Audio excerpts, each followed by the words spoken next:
നമസ്കാരം. ജന്മഭൂമിയിലേക്ക് സ്വാഗതം. പരീക്ഷാ ചോദ്യപേപ്പർ ചോർച്ചയിൽ കേന്ദ്ര വിദ്യാഭ്യാസ മന്ത്രിയുടെ രാജി ആവശ്യപ്പെട്ട് കഴിഞ്ഞ ആഴ്ച ജന്തർ മന്ദറിൽ നടന്ന അരാജകത്വ സംഭവങ്ങളുടെ നൂറുകണക്കിന് ഗിഗാബൈറ്റ് CCTV ദൃശ്യങ്ങൾ ഡൽഹി പോലീസ് പരിശോധിച്ചു വരികയാണ്.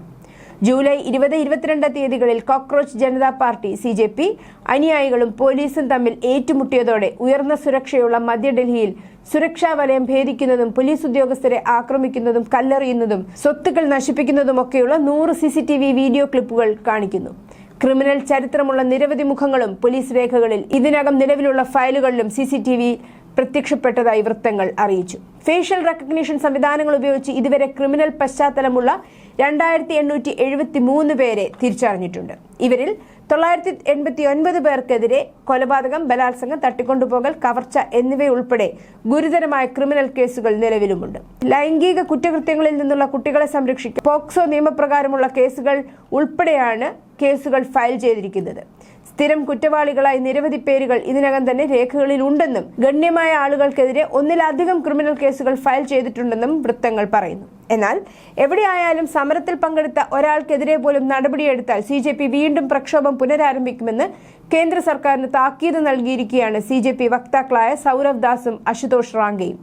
അക്രമികൾക്കെതിരെ പോലീസ് നടപടിയെടുത്തതിൽ കേന്ദ്ര സർക്കാരിനെ അനുകൂലിച്ചാണ് പക്ഷേ സോനം വാങ്ചുക് രംഗത്ത് വന്നിരിക്കുന്നത്. ഇത് CJPയെ വെട്ടിലാക്കിയിരിക്കുകയാണ്. പാറ്റ സമരത്തിൽ സമാധാനത്തോടെ സമരം നടത്തിയവർക്കെതിരെ പോലീസ് നടപടി പാടില്ലെന്നും അക്രമികളായവർക്കെതിരെ നടപടി എടുക്കുന്നതിൽ തെറ്റില്ലെന്നും സോനം വാങ്ചുക് പറഞ്ഞു.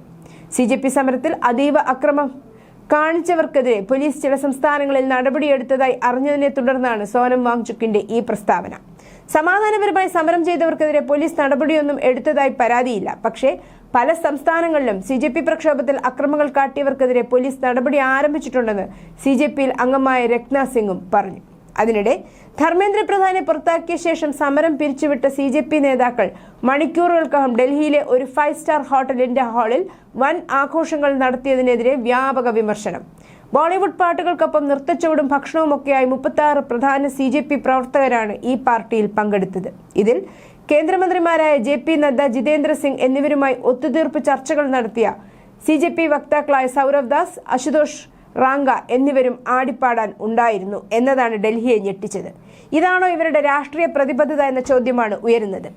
ഈ വീഡിയോയ്ക്കെതിരെ സുപ്രീം കോടതി അഭിഭാഷകനായ രാം ജത്മലാനി രംഗത്ത് വന്നു. ആരാണ് ഡൽഹിയെ കത്തിക്കാൻ ഈ വിദ്യാർത്ഥികൾക്ക് പണം നൽകിയതെന്ന കാര്യം അന്വേഷിക്കണമെന്ന് രാം ജത്മലാനി എക്സിൽ പങ്കുവച്ച പോസ്റ്റിൽ ചോദിക്കുന്നു. ജന്തർ മന്ദർ പ്രതിഷേധത്തിനിടെ ഉണ്ടായ പോലീസ് നടപടിക്കെതിരെ തിങ്കളാഴ്ച പാർലമെന്റിന്റെ മഗർദ്വാറിൽ പ്രതിപക്ഷ MPമാർ പ്രതിഷേധിച്ചപ്പോൾ പ്രതിപക്ഷത്തെ ലക്ഷ്യമിട്ട് BJP MP നിഷികാന്ത് ദുബെ കുറിക്കുകൊള്ളുന്ന ചോദ്യങ്ങളാണ് ആരാഞ്ഞത്. ഈ ചർച്ചയുടെ അർത്ഥം എന്താണ്? അദ്ദേഹം തന്നെയാണ് പേപ്പർ ചോർച്ചയുടെ രാജാവ്. 1956-ൽ CD ദേശ്മുഖ് ധനമന്ത്രി സ്ഥാനം രാജിവെച്ചപ്പോൾ അദ്ദേഹം പിന്നീട് UGCയുടെ ചെയർമാനായി. കോൺഗ്രസുകാർ സ്വന്തം ഇഷ്ടപ്രകാരമാണ് മെഡിക്കൽ കോളേജ് പ്രവേശനം തീരുമാനിക്കുന്നതെന്നും അദ്ദേഹം എഴുതി, നിഷികാന്ത് ദുബെ പറഞ്ഞു.